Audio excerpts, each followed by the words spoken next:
Ladies and gentlemen, welcome to the 9 p.m. English news edition brought to you live from RTD channel. The top stories of tonight are: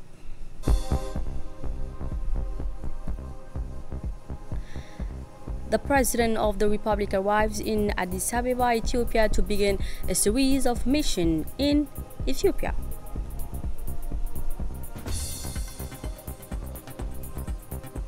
The Ministry of Health launches a campaign to combat fleas. And on the international scene, Israeli airstrikes kill civilians and the resistance respond with walkers amid a worsening humanitarian crisis. Welcome back in our newsroom. We begin tonight news with the President of the Republic who arrives in Addis Ababa for major African climate events. The President of the Republic of Djibouti and current chair of IGAD, President Ismail Omar Guelleh, arrived this afternoon in Addis Ababa, the Ethiopian capital.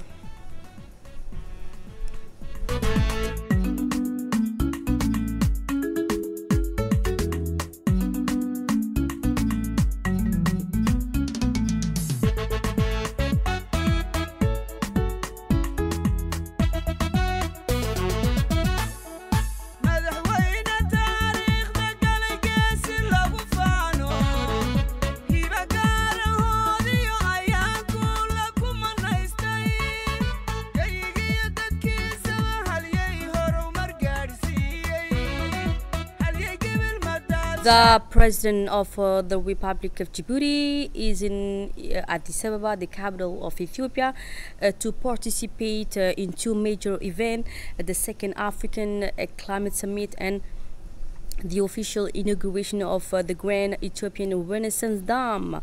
The African Climate Summit scheduled for tomorrow will bring together several African heads of states and government. The summit will focus on the pressing challenges and impacts of climate change on the African continent. Another key event during the visit is the official inauguration of the Grand Ethiopian Renaissance Dam, a historic moment for Ethiopia and the region. President Guelleh, along with the other African leaders, will attend the ceremony.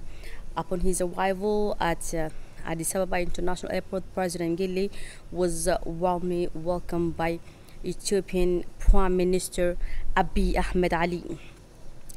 The two leaders held an initial meeting in the VIP lounge of Addis Ababa International Airport, where they discussed matters of mutual interest. Discussion also highlighted the importance of the African Climate Summit and the need for collective strategies and financing mechanism to address climate impacts through both adaptation and mitigation, with a focus on developing green energy solutions. We come back now to the country where Djibouti and UNICEF signed new education plan. Ministry of Education and UNICEF signed ambitious 2025-2026 education action plan. The Minister of National Education and Vocational Training, Mustafa Mohamed Mahamoud, and UNICEF representative in Djibouti, Pite Dastil, signed the annual action plan for 2025-2026 this Sunday.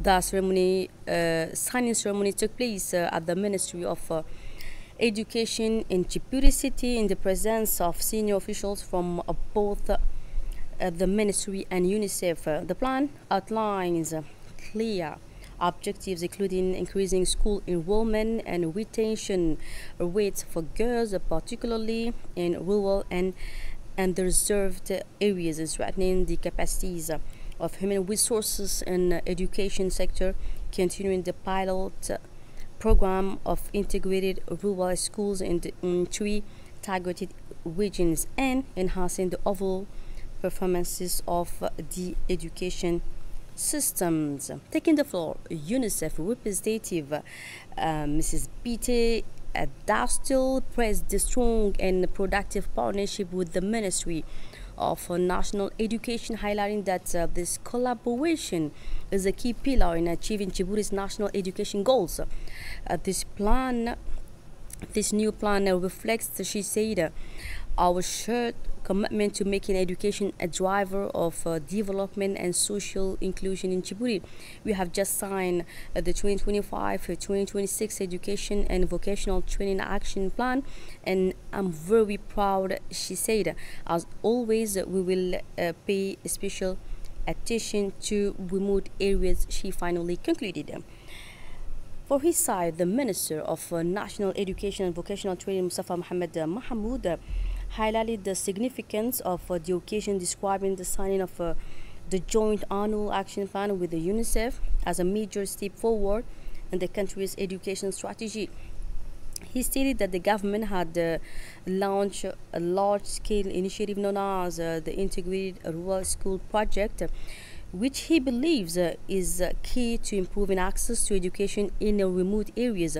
According to the Minister Mustafa Mohamed Mahmoud, the project goes beyond just building schools. It aims to ensure the overall stability of nomadic communities while respecting and preserving their traditional way of life, such as livestock farming and agriculture. Minister Mahmoud also indicated that the country was very close to officially declaring universal access to primary education, and that this milestone will be announced soon in partnership with the UNICEF. He did not fail to explain that this progress was the result of 3 years of hard work, during which the ministry had not only worked to expand education in previous undeserved areas, but had also focused on reintegration out of school children through learning programs. Still with the national news, Djibouti launches insecticide spraying campaign to protect public health.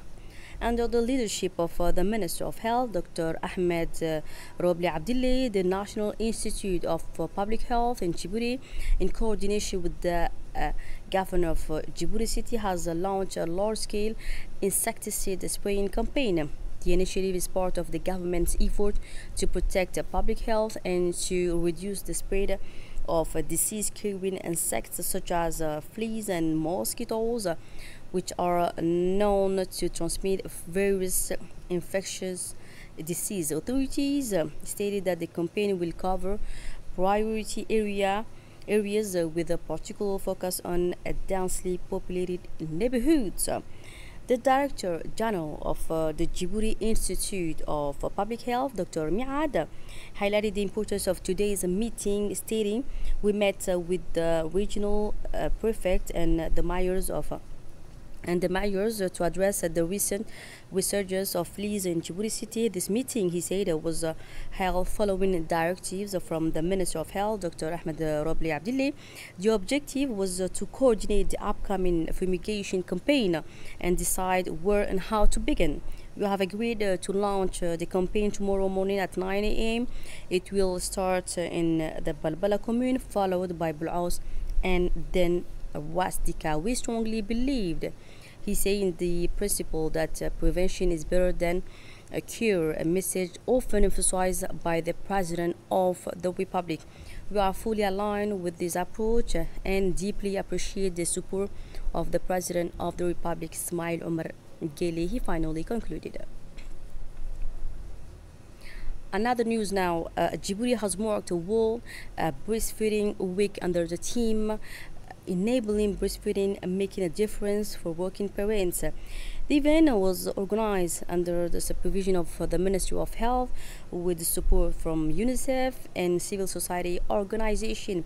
It brought together healthcare professionals and local associations with a shared goal to promote exclusive breastfeeding during the first 6 months of a child's life and to encourage continued breastfeeding up to 2 years and beyond. The National Celebration of Future awareness sessions, community gatherings, and official remarks presided over by the Secretary General of the Ministry of Health. The event reaffirmed the government's commitment to making breastfeeding a national priority. The Ministry of Health called for sustained action. In his remarks, the Secretary General of the Ministry of Health, Mohammed Ali Mohammed, reaffirmed the ministry's commitment to making breastfeeding a national priority. He emphasized that the Minister of Health is working to strengthen professional capacities, create supportive spaces for mothers, and ensure continuous engagement throughout the year. I would like to commend everyone who contributed to this collective effort, from medical teams to partner organizations, for helping us advance our health objectives. He said that the Ministry of Health remains fully committed to supporting breastfeeding by empowering healthcare workers, establishing mother-friendly environments, and maintaining year-round communication. Let us continue this vital work together. Every single drop truly matters, he finally concluded. Road inspections by the National Police are ongoing in the capital and the Balbala commune. In response to the growing number of vehicles with tinted windows, the National Police has launched a large-scale campaign to crack down on all compliant vehicles. This initiative is in full accordance with Article 3 of the Traffic Code and aims to reduce road accidents while raising driver awareness about the dangers of tinted windows. The National Police has announced that these road checks will now be conducted on a permanent basis to address all traffic violations. However, the National Police has also issued clarifications regarding the legal use of tinted windows. Authorities do not fail to urge all drivers to comply with traffic regulations to ensure public safety. The National Police reaffirmed their commitment to enforcing the law and protecting citizens on the road. Moving on to Tajura regions now, the Zakat Foundation under the Ministry of Islamic Affairs distributed the first 2025 orphan sponsorship installment today in Tajura region. Approximately 83 orphans benefited, each receiving 15,000 Djibouti francs from the Zakat Foundation, and the acting regional prefect attended the ceremony. Adam Hussein Aden, head of sponsorship, emphasized the importance of caring for orphans, highlighting its positive impact on individuals and society. He noted that sponsorship fosters love, brotherhood, reduces crime, and helps prevent the street children phenomenon, which threatens social cohesion and community development. For his part, the acting prefect of Tajura regions, Habib Gilani, highlighted the importance of this humanitarian initiative. He emphasized that caring for orphans is a key pillar in strengthening social cohesion.